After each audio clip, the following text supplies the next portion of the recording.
We start today with Naruto flying down the stairs, excited for his first mission.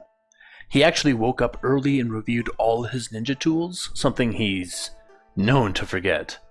As he reaches the bottom of the stairs, he catches a second person with gray hair in his living room and before heading to the kitchen, ducks his head in to see Kakashi sitting with Minato.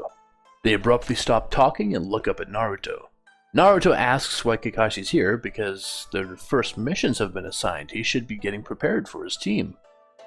Kakashi awkwardly explains that Team 7 isn't going on a mission today, confusing Naruto as he was sure everyone would get a mission at the same time. Minato tells him that he is lucky. Most teams don't get sent out on missions after failing their first training test. The dots connect in Naruto's head and he smiles, happy that his wasn't the only team that did poorly. He disappears again to get something to eat, and Minato and Kakashi resume their conversation. It's not unusual for Kakashi to visit their house, considering Minato was his own sensei, and is the only other survivor of their team. Thus Naruto is quite familiar with Kakashi already. Naruto inhales some food, and shouts his goodbyes as he opens the front door and almost runs into Sasuke. His smile widens into a childish giggle as he leans in and elbows Sasuke, mentioning that he failed the training grounds too. Sasuke exchanges between angry, humored, and annoyed, as he finds solace in Naruto's team also failing, but also annoyed that Naruto somehow feels comfortable with elbowing him. Naruto calls into the house that Sasuke is here and then sidesteps past his fellow genin before announcing he has a mission to get to and sprints up the street. The relationship between these two is more like acquaintances. They acknowledge each other and don't really like or dislike each other, and they don't go out of their way to talk to each other.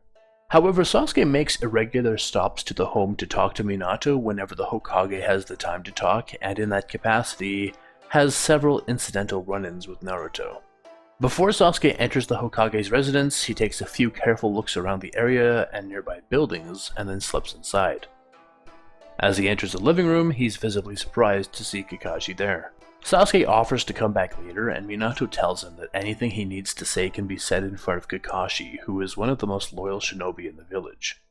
Hesitating for a moment, Sasuke nods and sits between them.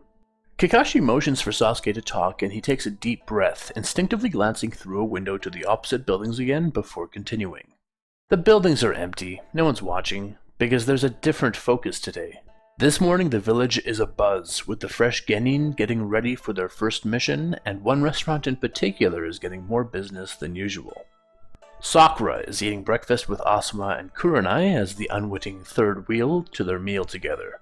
She's as prepared as can be already, and when Kurenai offered a courtesy invite to breakfast when they crossed paths that morning, Sakura didn't quite get the hint, and took her teacher up on the offer. Before the Jonin can even enjoy a second in peace, the rest of their genin start to show up until their breakfast becomes a big communal affair. Naruto takes advantage of a second breakfast and stuffs himself. Asuma takes the opportunity to announce to the 6 genin that their first mission will be a joint one. Teams 8 and 9 are taking a mission together. It's not a 2-team mission because of its difficulty, rather because they are traveling to neutral grounds for it, and any mission outside the country's borders require at least 2 Jonin to a squad, simply for the sake of safety. Naruto and Choji light up at the prospect of leaving the country and ask where they're going to be heading. Asuma looks around at the other patrons in the restaurant before telling the teams that their mission briefing will come after breakfast. He quickly regrets his decision as Naruto starts bragging that they're going out on an A-rank mission right away, before he's even heard the rank.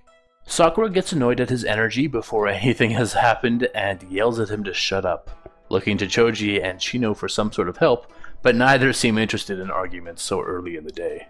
Asuma sighs and decides breakfast is over as the genin become restless, leading them to the city's edge before explaining. Kurenai is letting him take the lead. Just as in canon, she's a new Jonin and has never led new genin before, so this is a great opportunity for her to figure out how Asuma gets their attention and gives direction. He tells them that if the mission were to take place inside the country, it would be a C-rank mission for just one team.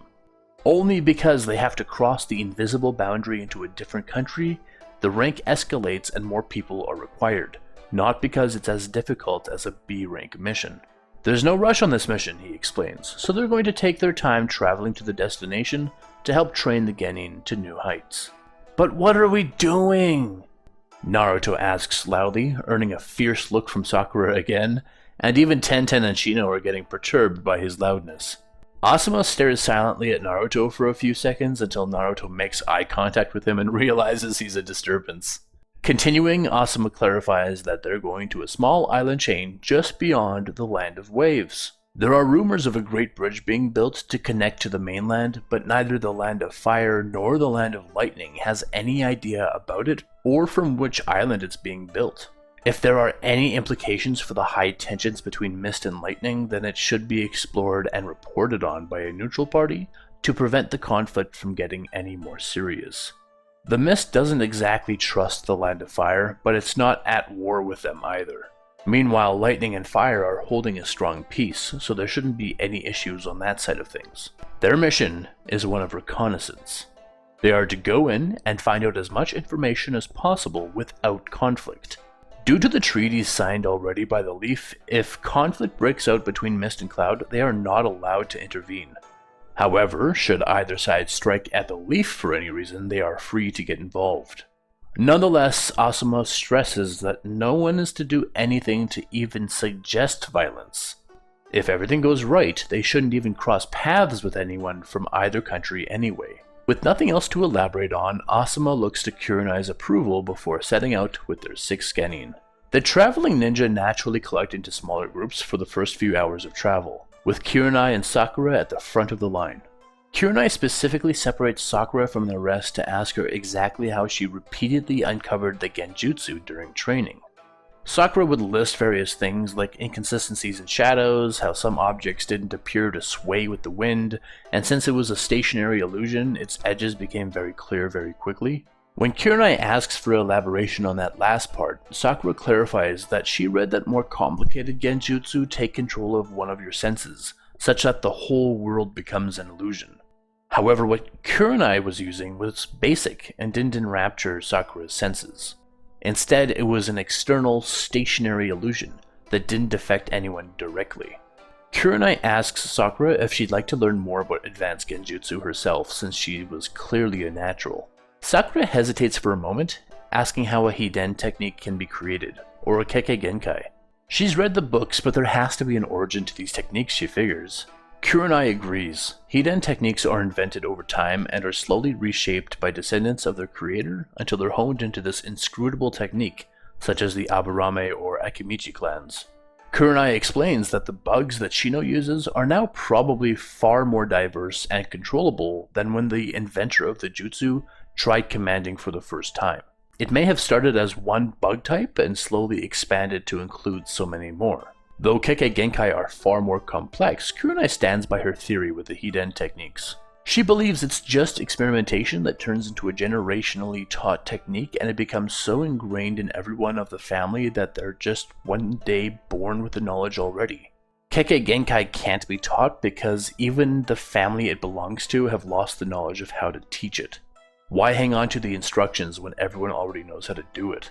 Sakura looks down at her feet, disappointed in the answer. Kurenai points out that ninja can become legendary without stuff like that, mentioning the third Hokage and all 3 of his disciples, the Sannin. She tells Sakura that the White Fang of the Leaf was unparalleled and didn't have anything like that to rely on. Instead, they use what's available to them and become masters of their craft. She even cites Might Guy, a younger jonin compared to the examples, who was unmatched in taijutsu due to his commitment to it. Sakura lightens up, realizing just how many accomplished ninja there are who never had to rely on family techniques. She turns back to Kurenai and asks for more advanced genjutsu training. Behind them in the line are Shino and Choji. These two are mostly walking silent, broken only by Choji's random snacking. Shino asks why he needs to constantly snack, especially considering they just finished a big breakfast. Choji tells him it's not really his business, remarking that it's really strange to wear such a heavy coat on such a sunny day, but he wasn't about to criticize. Shino says that his bugs operate better when they're warmer. When he summons them to action, they can respond faster from their warm hives. At slight discomfort to himself, Shino can respond faster to ambushes or to help a friend in need. He also points out that he didn't mean to criticize, and next time he'll split money for Choji to get an even bigger breakfast. Choji laughs at the serious offer but declines it. He tells Shino that while he hosts thousands of bugs inside his body, Choji holds something else inside his that will help him fight when he needs to. Fat? Shino asks, sparking a sudden rage from Choji, who only quiets down after Kurenai turns around and tells him to stop being so loud.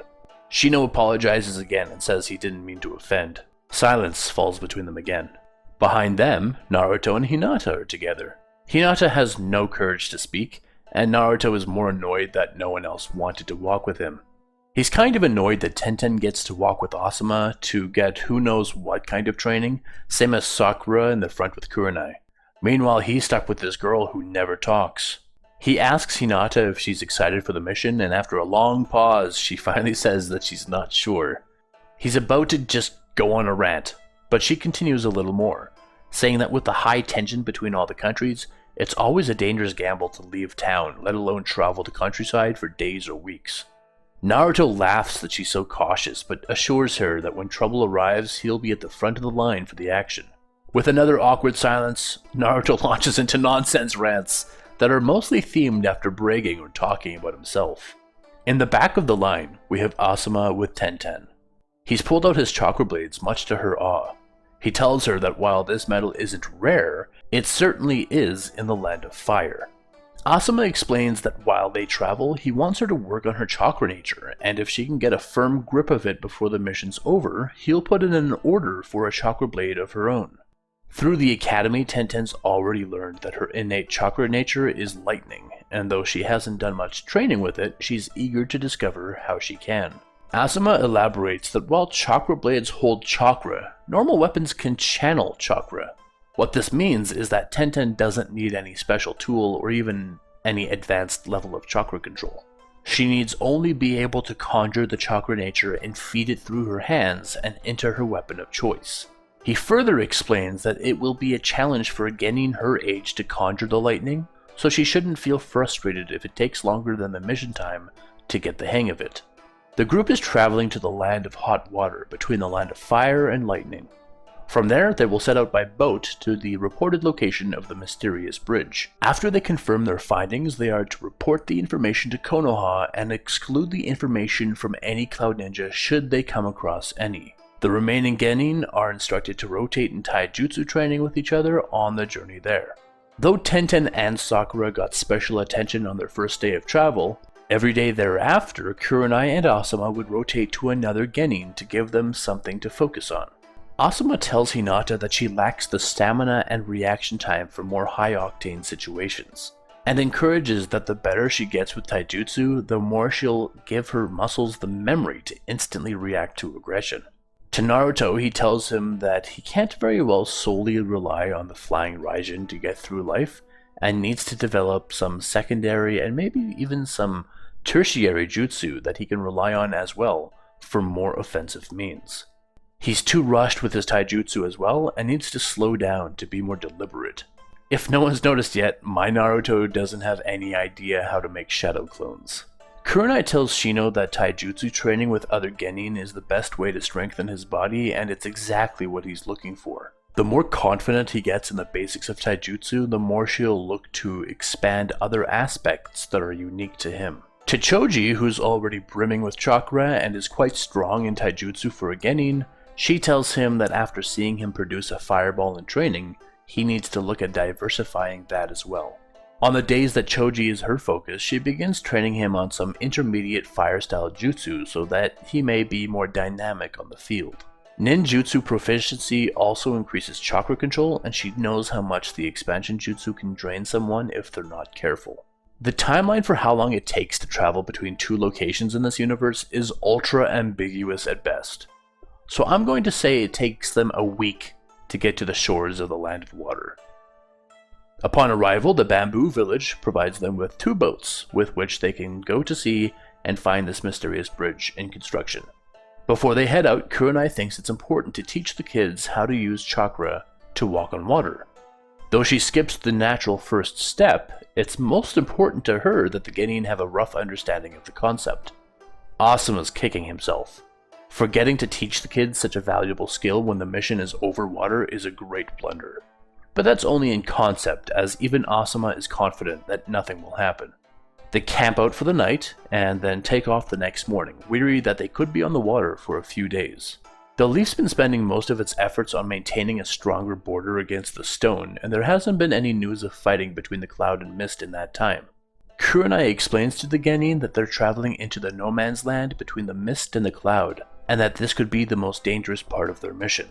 They are to reserve their chit-chat for later, and focus on observing the water from all sides. Shino's bugs are anchored to him out on the water, so his scouting range is smaller. They can't very well land on the water themselves, after all, though I'm sure some could. As such, Hinata is placed at the frontmost boat for utilizing her Byakugan, and Naruto is placed in the rear boat for the sensory abilities he inherited from his father. Meanwhile, Shino keeps up a close-range sensory network, and Tenten, Choji, and Sakura are set to defend should anything happen. Ninja of the Leaf are land lovers, and Asuma underestimates how no wind can completely stymie their progress. Nevertheless, he uses some wind jutsu to create gusts of wind throughout their journey to keep them on track. As Asuma expects, the trip on the water is rather uneventful, and when they eventually come to the point described in their mission detail, they do indeed find the bridge. The construction on this bridge has clearly been going on for some time, because from where they are, they can't see the island it's built from. It just stretches for miles and miles on end. At its top, they can see several dozen tiny figures working diligently. However, assuming it's in a straight line, that would set its base point in the land of water, and based on the direction it's facing, it will eventually finish somewhere in the land of hot water.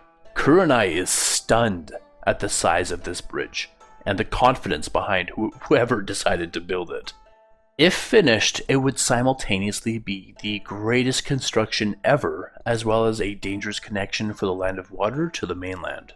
Asuma instructs the Genin to write down every detail they see so they can consolidate their information later in the debriefing. It's slightly foggy where they are, so you can imagine how spooky it would be to see a giant stone bridge on the sea whose start is obscured by mist.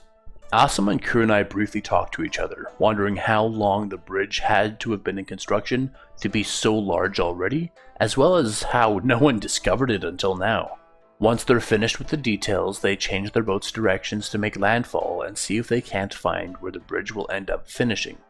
If there's construction on the mainland, then the urgency to solve the problem will grow. Finally, they get back to land and instruct Hinata to look as far as she can along the shore for any signs of construction. She does what she can but apologizes for being unable to see that far. So they travel along the beach until eventually they come across evidence of what could be preparations for the bridge. Massive stacks of stone bricks lay about along with mortar and rope. Asuma grunts uneasily, wondering how long the bridge construction has been going on for. He gives Kurenai a worried glance, and she knows the implication of a land connection with the land of water so close to the land of lightning. While the Genin are writing down further details, Hinata alerts Asuma to someone approaching from the water, walking across its surface. He asks for a village description from their headband, but Hinata can't make it out yet. Asuma orders the Genin off the shore and into the nearby tree line for cover just in case it's an aggressor. As some Genin begin to head up from the beach, Shino suddenly collapses. Kurenai erects a much more complex genjutsu around Shino as she carries him to a safer area to check him over. She pauses, noting 3 puncture points in his back. "Kurenai, on me! Sakura, look after Shino," Asuma orders, brandishing his signature blades and raises fists towards the visitor from the water who is taking him very casually. It's a woman who has one sword on either hip, and she stands smiling at the Genin scrambling around the fallen Shino to help Sakura carry him to proper cover. She remarks that it's too bad for them both that the majority of the Leaf Party are Genin because she hasn't had a good fight for a while. Asuma asks her why a fight even needs to happen, they're just passing through. Her head drops to one side as she gives him a knowing look. She knows exactly what they've been up to. Kurenai asks if he'll need help for this one, and Asuma replies, "Well, I don't know.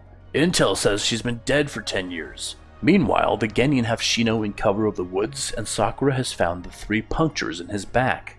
She hasn't trained extensively on medical ninjutsu, but she knows that the precision strikes like these cannot just easily be removed." Naruto asks who uses needles as a weapon.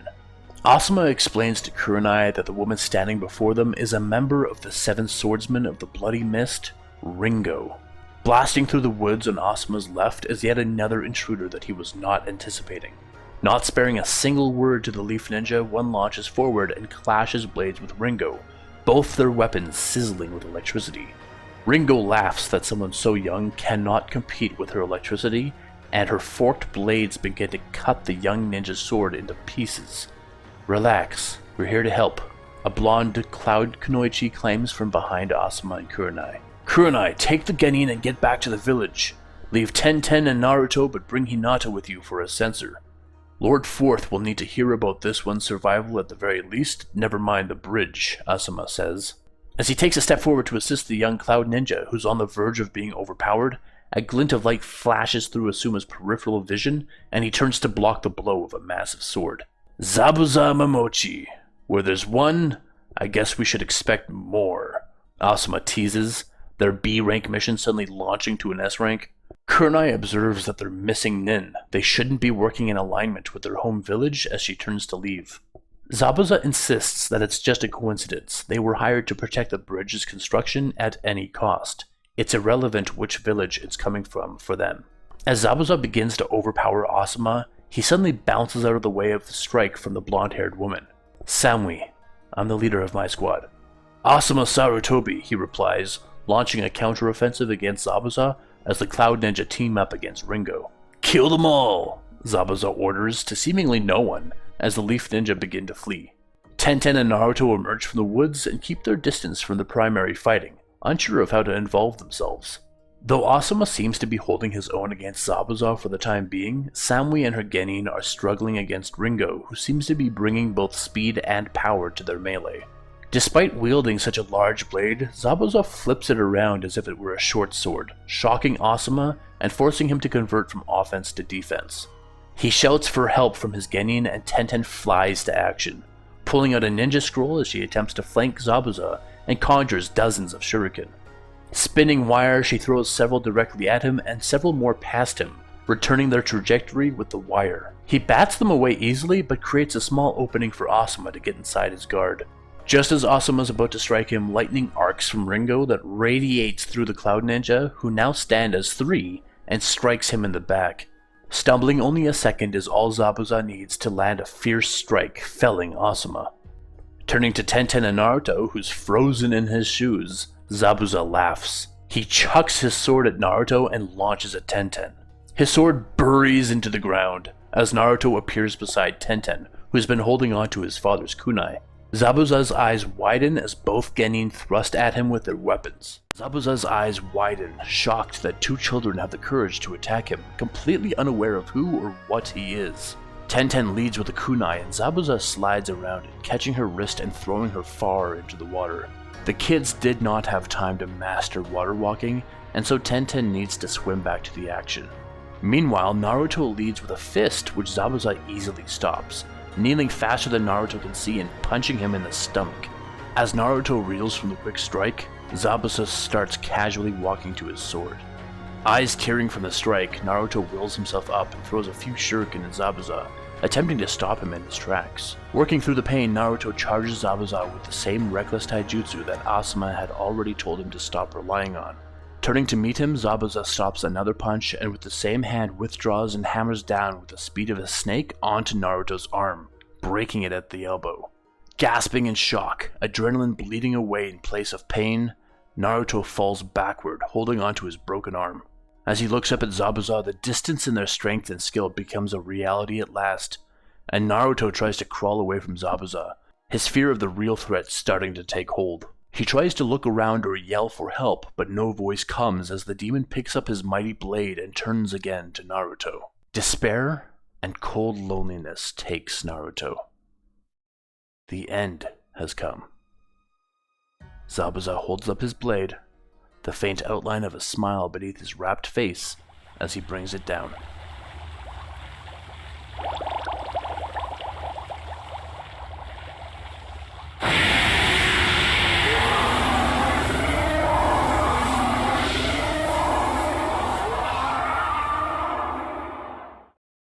With the same broken arm, Naruto swings wildly and smacks Zabuza's sword aside.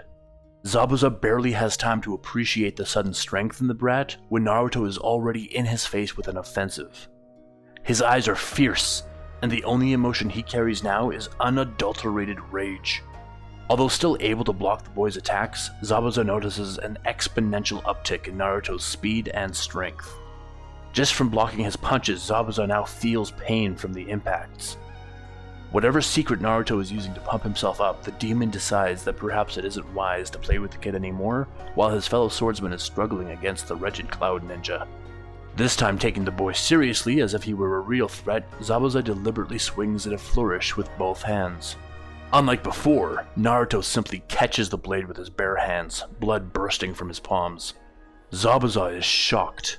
Naruto should have been broken in half by the strike, but he somehow stopped it completely. Not just that, but Naruto grips the sword with otherworldly strength, and when Zabuza tries to pull it free, it's as if the genin is rooted permanently to the ground. He can see Ringo struggling against the 3 Cloud Ninja who are perhaps a little older than the Leaf Brats and therefore more skilled. As much as Zabuza wants to help, he's realized this Leaf Kid is unnatural. Growling wordlessly, Naruto puts a sudden sideways pressure on the blade, almost as if to wrench it free from Zabuza's grip, but the demon stubbornly holds on.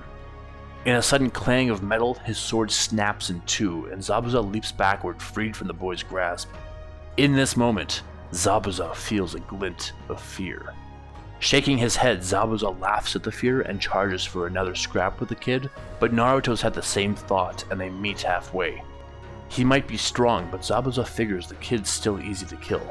Aiming for another disabling strike to the gut, Zabuza sidesteps Naruto's strike, which causes an explosion of sand when his fist hits the ground, and Zabuza lands a perfectly aimed liver strike, enough to create pause for an equal opponent. Naruto merely grunts and turns up to Zabuza again. Incredulous, Zabuza leaps backward for a more bombastic ninjutsu when a knife suddenly stabs through his shoulder. Looking behind, he sees Asuma alive and well. "Tenten, stay away from Naruto!" Asuma orders to Tenten, who had since gotten back to shore and helped Asuma get back up. The blood of his wound inflicted by Zabuza was still dribbling down Asuma's uniform. "Naruto, get a hold of yourself!" Asuma orders, well aware of what happened to Naruto, that the fox's chakra was seeping out. Though still very much in a pseudo-fox state, Naruto is barely able to differentiate friend from foe. I like to think that when the fox tries to take control in moments like this, Naruto's vision becomes blurred or smeared. He can sort of make out his surroundings, but it's the fox that's seeing clearly.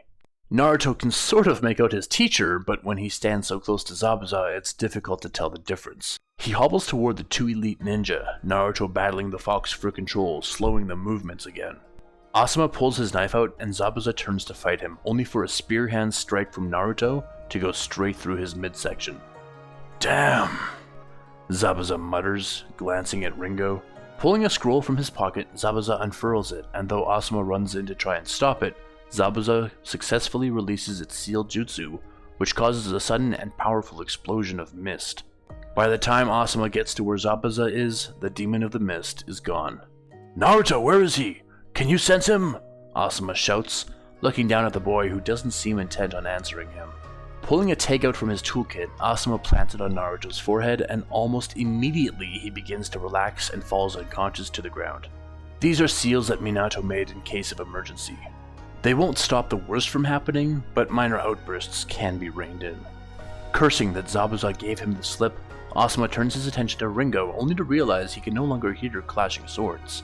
He calls out to Samui, only to hear Ringo's sinister laughter. Growling, Asuma regrets having to send Kurenai away. His blood loss from Zabuza's strike is slowing him down and making him sluggish. Asuma knows that he can't have a drawn-out fight. Slowly forming several seals, Asuma conjures another gust of wind that carries the mist away, revealing Ringo with one arm around Tenten's neck and both swords still in her hands. The Cloud Ninja are now dashing across the water towards the bridge, having used the distraction of the mist to get away. They're not exactly allies, but Asuma still expected them to finish the job before moving on. Tenten is clearly annoyed that she got caught, not at all fearful of her situation. Reaching into a pocket as slowly as she can, Tenten pulls out a small scroll. Asuma pivots slowly around Ringo, pretending to act like he's planning something. After some careful dexterity, Tenten unties the string with one hand and as subtly as she can, unfurls it. Ringo laughs at Asuma's vain efforts, telling him that the only way he's going to get out of here unscathed is to leave now, and he only has to sacrifice one genin. Tenten activates the scroll and drops it, causing dozens of shuriken to burst from it. Ringo's grip loosens as she stumbles away from the surprise onslaught. Instead of freeing herself from the swordsman grip, Tenten reaches up to try and disarm Ringo, even as her own summoned shuriken strike her as well.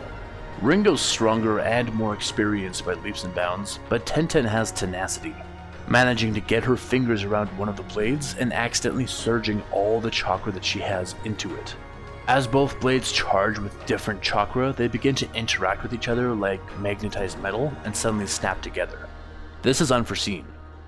Tenten just wanted to disrupt Ringo as much as she could and ended up discovering for Asuma how different chakra sources of the same nature might interact. Ringo kicks her aside, now struggling to separate her blades, but Asuma's run out of patience. In the open, once Tenten is knocked aside, Asuma charges in and lands a fatal blow. Ringo stumbles, surprised by the strike, but it is a merciful strike, and shortly after collapsing, she's gone. Panting, Asuma helps Tenten up and tells her it's safe to go help Naruto now. He looks across the water as he starts applying first aid to himself, and now that the fighting is over and silence has fallen, he can hear distant explosions. The Cloud Ninja must have known about the bridge as well. Perhaps they were watching Asuma's group from the very beginning. Tripping, Asuma looks down at the now drained twin blades of Amayuri Ringo. These are times of unrest and conflict. He picks up the blades as spoils of their victory. Let's go back in time a touch, shall we? Naruto asks who uses needles as a weapon. Zabuza Momochi. Where there's one, I guess we should expect more. Asuma teases, their B rank mission suddenly launching to an S rank. Kill them all, Zabuza orders to seemingly no one, as the Leaf Ninja begin to flee. Fleeing through the woods, Kurenai leads the genin, who are slowed by carrying Shino's unconscious body. Hinata is updating her with who's approaching. She's confused because it seems like one person, but they're in multiple places at once. When Kurenai tells her other shinobi can use clones too, Hinata shakes her head.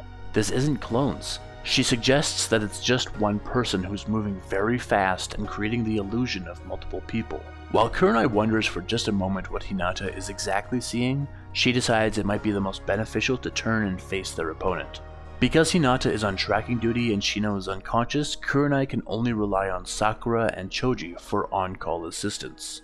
Hide! Kurenai orders to the group, and the genin flee to shrubbery. Kurenai notices several white slates forming around them, suspended in the air. All of them fill up with the face of a mist Anbu. He's moving between them, Hinata stammers, unable to keep up with his movements. Needles fly through the air into a nearby bush, followed by Choji's yelp of pain as the genin jumps from the bushes with 3 needles in his arm. Choji, we need a distraction! Show us what your family can do and smash some of those slates, Kurenai instructs. Jumping toward one of the slates, Choji expands an arm and mashes it into the slate, but it barely cracks. Before he can swing again, a second set of needles jab into his shoulder and he dives away to avoid more. Kurenai hears Sakura shouting, "Over here!" from atop some branches, but when she looks up, Sakura is nowhere to be found. Instead, the Anbu shinobi is stalled on the branches of the same tree, perhaps confused to Sakura's whereabouts as well. In the moment he's looking away, Kurenai masks the ninja on the ground as bushes themselves and leaves a genjutsu in her place of a fake, illusory Choji.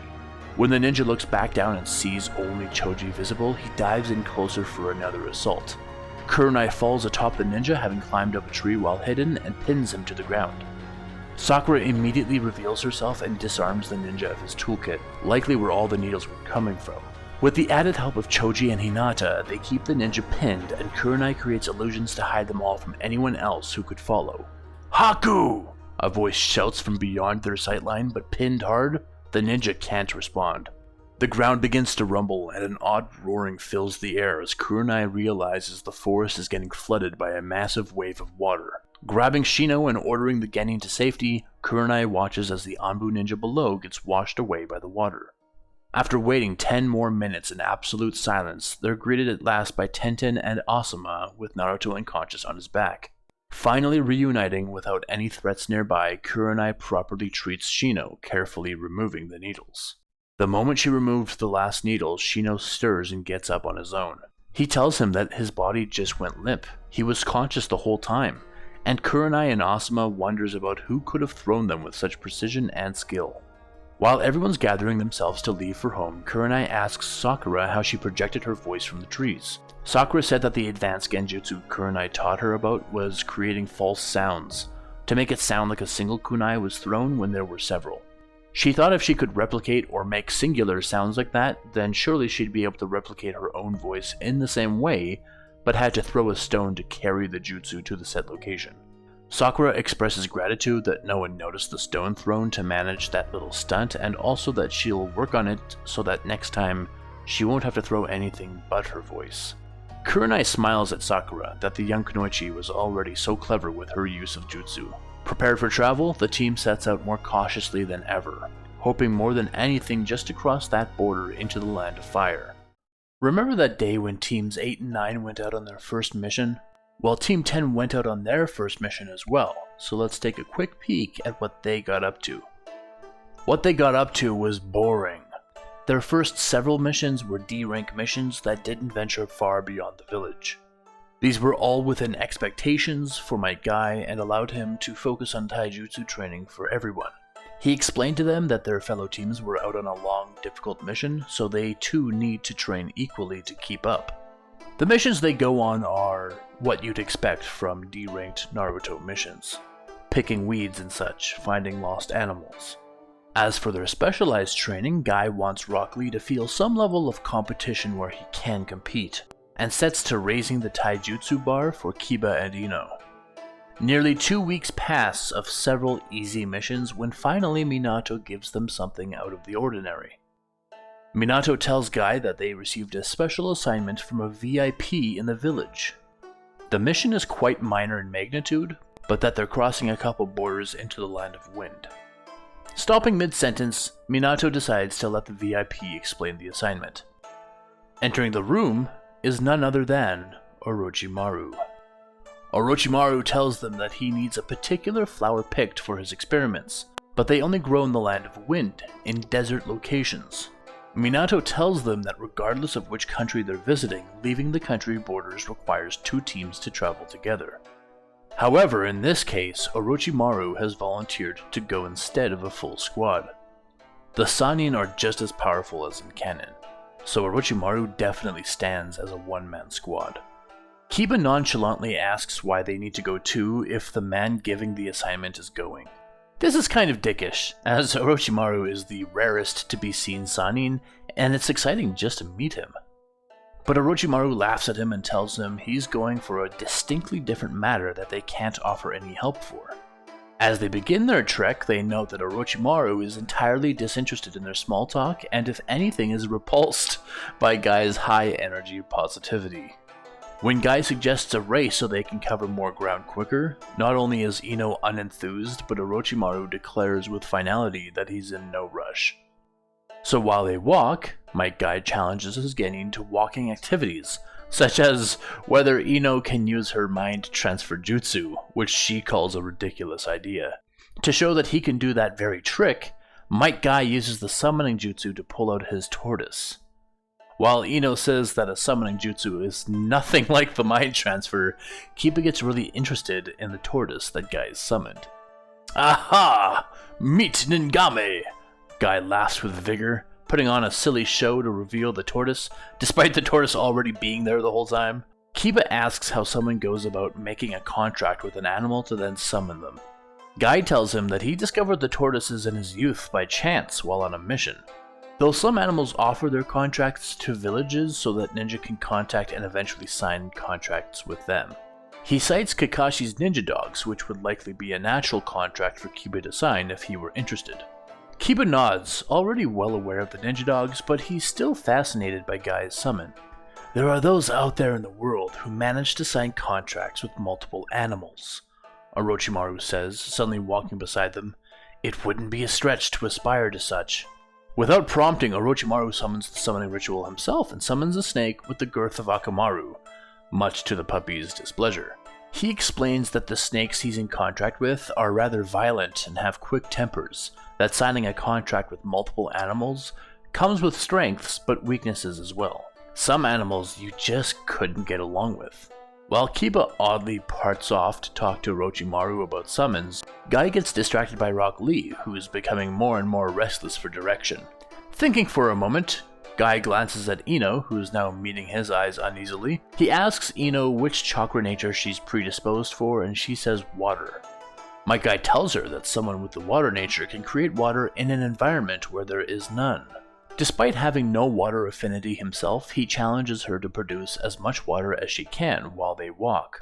The basic nature training that Genin get in Academy is which element they're predisposed for, as well as a couple basic jutsu to help them practice it. While Ino gets used to conjuring water, Guy meets Rock Lee personally in taijutsu training.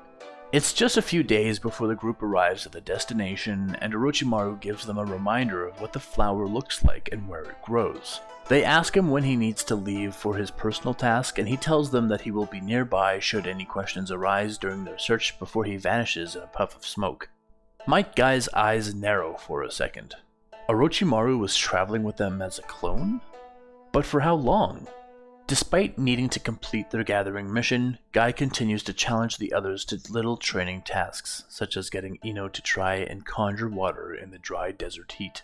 He also tells the boys that he'll reward whichever one gathers the most flowers by the end of the hour as a source of friendly competition. When Kiba sends Akamaru separately to help his picking speed, Might Guy spurs Rock Lee on for the greater challenge as even better training. As the boys run off, Guy turns back to Ino, who's stopped to try to conjure water.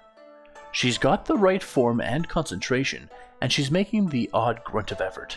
The rock she's standing on goes from bone dry to having a smattering of moisture across its surface, but in the desert heat it evaporates in seconds. Finally releasing her concentration, Ino groans and says it's impossible to summon water here, clearly unaware that she had succeeded, if only slightly. Might Guy tells her to leave the flower picking to the boys and lets her rest in the rock's shade. He was impressed enough that she was able to conjure water in the forest on the way to the desert. That she would succeed again in one of the most difficult environments just sends possibilities flying in Might Guy's head. It was a huge success too, even if it was just condensation at best. He wonders if she tries hard like Rock Lee or if she simply has great chakra control. While they wait for the boys to return, they hear a deep echo of rocks breaking in the distance, in the direction that Rock Lee went. Guy tells Ino to watch where he goes and if Kiba comes back to lead him to the sound as well. With that, Guy takes off in the direction of the sound alone. As he crests a hill, he sees Rock Lee battered against two unknown assailants. Not hesitating even a moment, Guy leaps to intercept, causing the two attackers to hesitate. One is young, no older than Rock Lee, but the other is clearly an adult, and upon their forehead protectors, Guy realizes where they are from. Nowhere. Their forehead protectors don't have any village insignias inscribed onto them. They're unmarked. When Might Guy demands to know where they're from to challenge a leaf shinobi so freely, they just look at each other before leaping to attack him. They attack simultaneously from either direction. Might Guy bats away the kid with ease and catches the adult's arm with his other hand.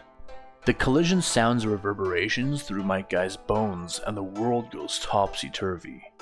However, Might Guy is a taijutsu master and the imbalance doesn't slow him down even for a moment, as he slams his other fist into the ninja's chest. When he turns to check on the kid, he finds himself standing in a forest, and even the desert heat seems to have gone away. Upon attempt to dispel the genjutsu, Might Guy sees reality for just a moment before the genjutsu reapplies.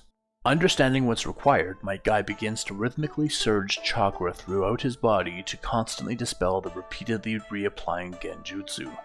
This allows him to see minute glimpses of the world and his opponents moving around him.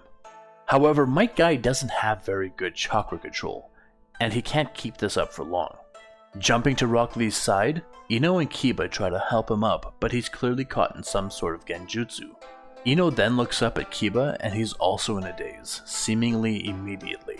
Holding her breath, Ino glances around at the two unmarked ninja who seem no worse for wear despite just challenging Might Guy to a melee. She can't rely on her possession jutsu while working alone, and she can't very well abandon her comrades, among whom even a jonin was incapacitated. With all the breath she has left in her lungs, she screams, "Help us, Lord Orochimaru!" Not even an instant passes and Orochimaru is standing beside her, a little snake sliding off her arm and vanishing from a finished summoning. Walking beside Guy, Orochimaru chuckles at his predicament and taps him on the shoulder, waking the Jonin from his stupor. "Breathe, girl," Orochimaru allows, looking at the two unmarked ninja, calling them a waste of energy. Orochimaru explains that the kid used some sort of scent to enrapture them in a genjutsu. He could taste it without having to draw breath. Guy tells him to keep them alive so the leaf can interrogate them as to why they're wearing unmarked bands.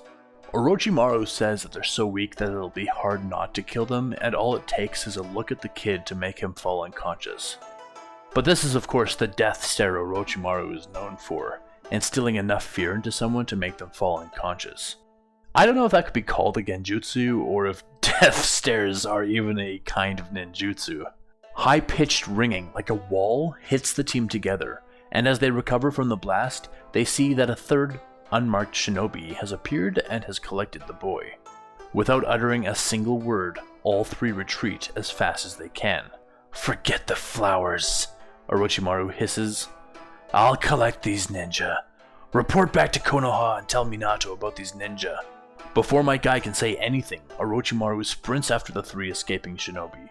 "You can leave the rest to Lord Orochimaru," Guy says, but even his voice has doubt.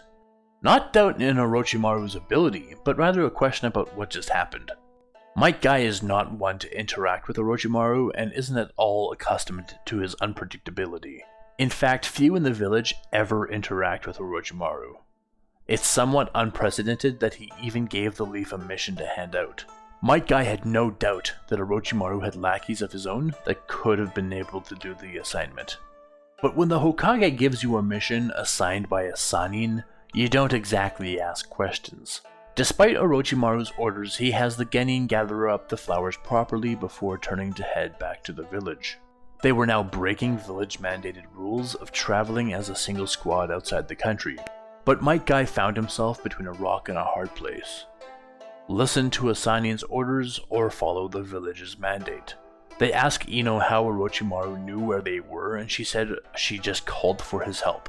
She couldn't tell whether the snake that was on her summoned him or was some version of him.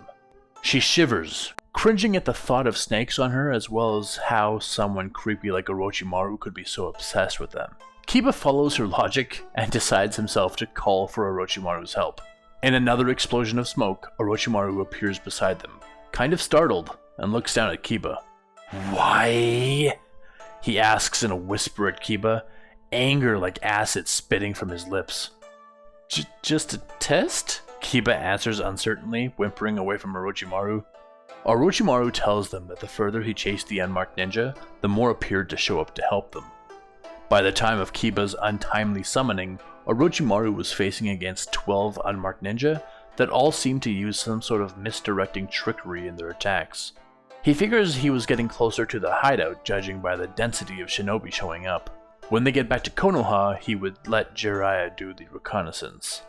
He was willing to do everything himself, but someone summoned him away. Every time Orochimaru mentions his unplanned summoning, Kiba whimpers and tries to apologize. He then systematically retrieves his remaining snakes from Guy and Rock Lee, not wanting to risk another incident in the future.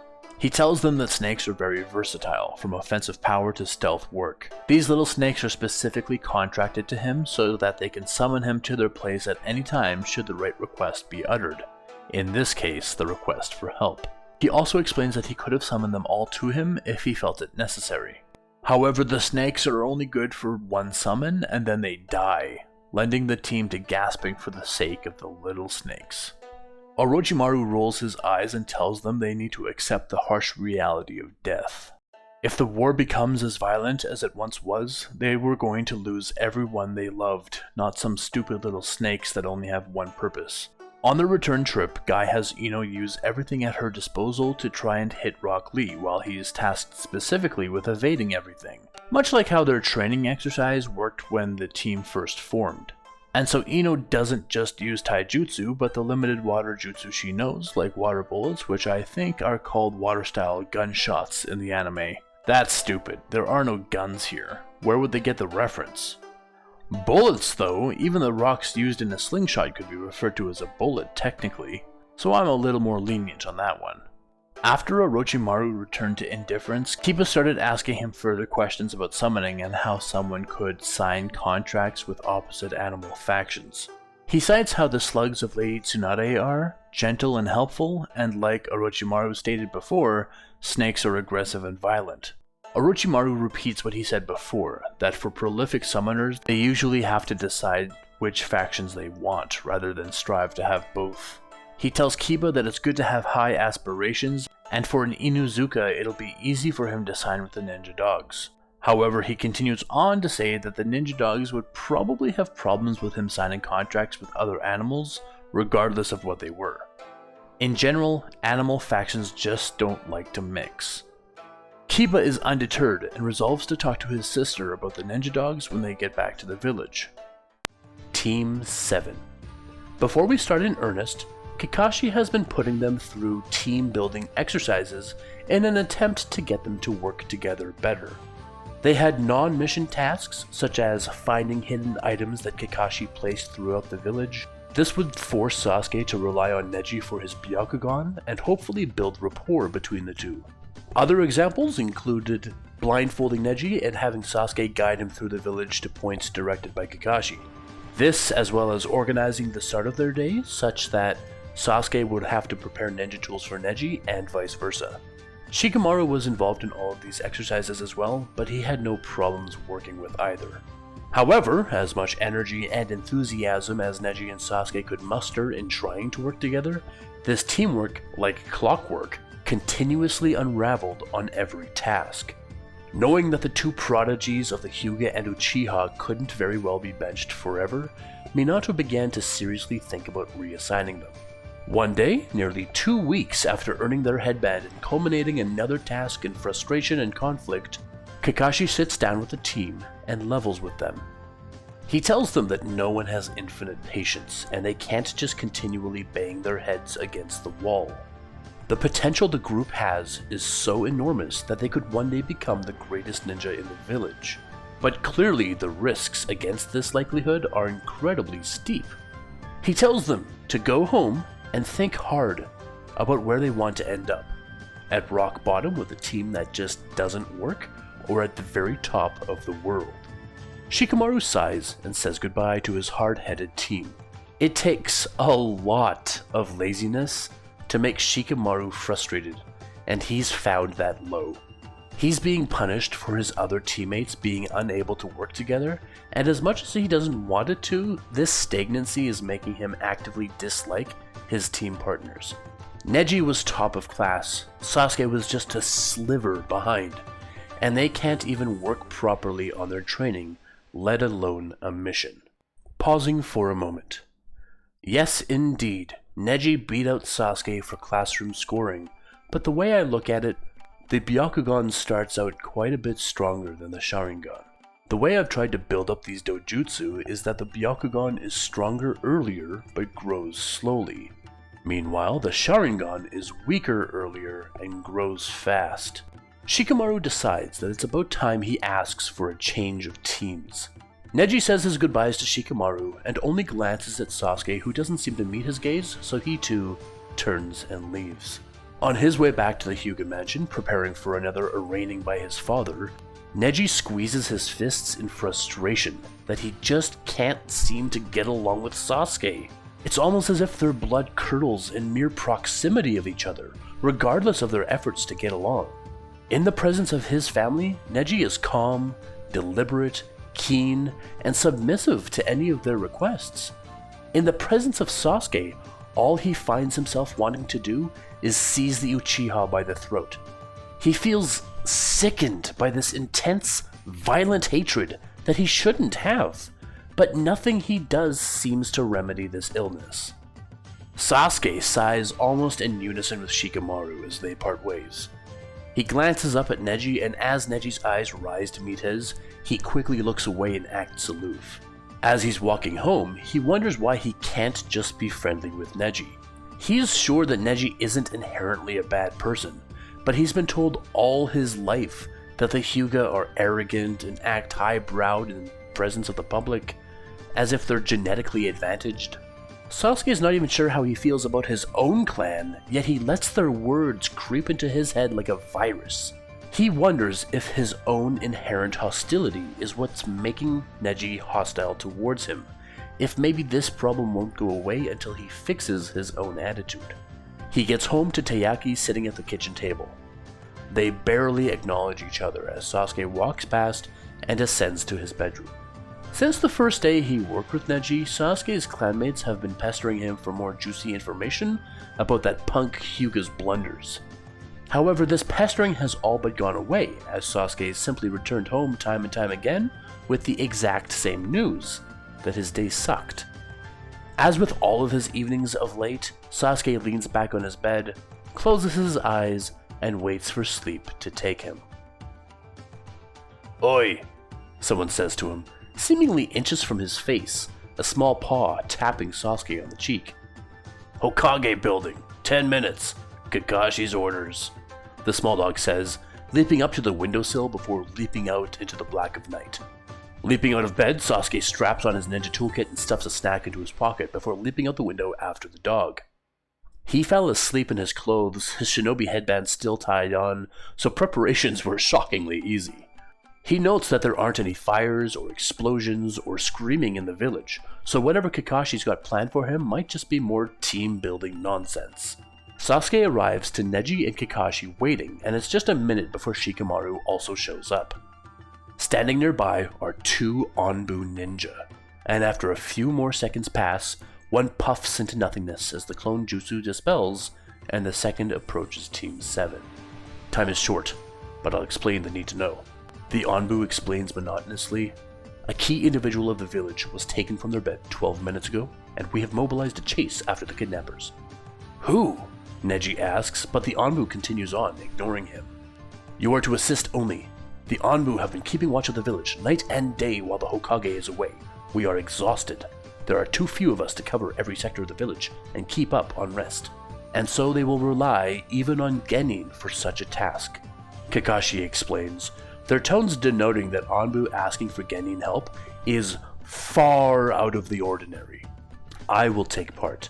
You 3 will watch," Kakashi continues, hoping that them viewing an elite Anbu team might give them some silent direction on teamwork.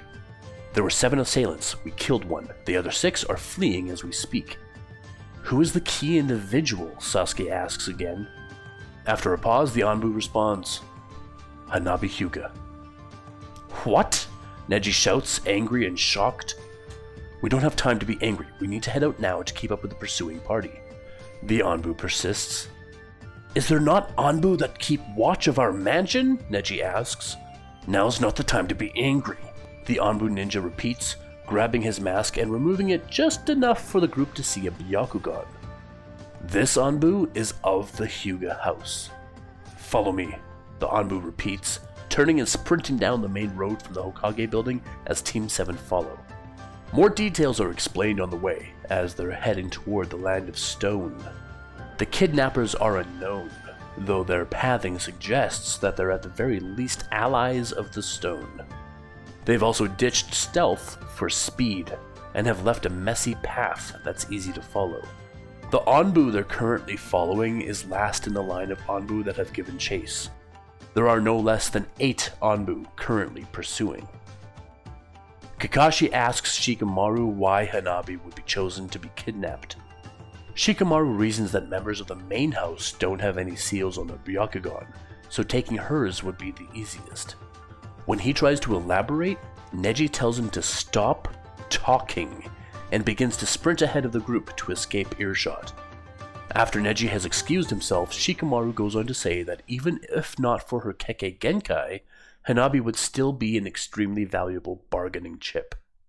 Of course, Kakashi knows this. He's simply testing Shikamaru's ability to think rationally in high-tension situations. Kakashi calls ahead to Neji and tells him to deactivate his Byakugan. They are still far from the lead position, and he needs to conserve his chakra. The Anbu they're traveling with also tells him to relax and conserve as much as he can for what may come. Reluctantly, Neji deactivates his Byakugan, but continues his efforts to match speeds with the Anbu. "Kakashi, sir, I'll trust you to continue to track," the Anbu says, turning it to 11 and seemingly vanishing with the great speed he suddenly employs. Sasuke asks Kakashi after the Anbu has left where the Hokage is, to have left the village without leaving word. Kakashi tells him that the fourth didn't go very far, but outside the village is still outside, and this was just bad timing. He concludes that it's not up to Genin to know where the Hokage is at all times. While they sprint through the woods, they pass an Anbu without stopping who signals the direction they are to keep going. Neji expresses his frustration that the Anbu are taking rests, but Kakashi tries to imply just how exhausted they are. With the Hokage out of town and so few Anbu to cover all the sectors of the city in his stead, they've likely been going without sleep for at least 48 hours. Add to this that Orochimaru is out on a mission himself, and Jiraiya is also out of country at the moment. Tsunade is great for support, but she can't reverse exhaustion. He tells Neji that he needs to respect the Anbu, as they've successfully protected the city from so many threats that no one even knows about. How good they must be to prevent mass destruction without anyone in the village having any idea danger's even nearby. Not to mention that when they finally catch up, it's a very bad idea to clash with unknown ninja when you're almost at the point of hallucination. After traveling for a couple hours, they clear the forest that surrounds the village and begin ripping across some plains until they reach a river and spot the kidnappers at last. Just as the information explained, there were 6 ninja resting at the river's edge. Neji spots Hanabi strapped like a mummy to the back of one of the ninja, appearing unconscious. Sasuke's hair stands on end as goosebumps ripple across his skin. He looks over at Neji and sees a rage, the likes of which he himself has only ever experienced once. Sasuke winces as nightmarish memories overcome him of blood and broken bodies, and that unforgettable combination of fear, sadness, and rage that coursed through his veins. He can remember standing in mud, made so only by blood. It was dark, the moon was full, and all was still and silent. He was surrounded by family, and he was alone. The only one still alive. Kakashi's hand falls on his shoulder, his other hand on Neji as he tells both of them to calm down and prepare for what's to come. Sasuke shakes his head and pushes back a slight headache as he activates his Sharingan. Neji too activates his Byakugan and begins shaking, unable to contain himself. Shikamaru warns him that it's incredibly foolish for Genin to charge in without Anbu support. They're clearly the lead chasers as the rest of the Anbu have systematically stopped for rests along the way. He tells Neji that it's mighty heroic to charge in, but if Neji dies, he'd be remembered as a fearless fool.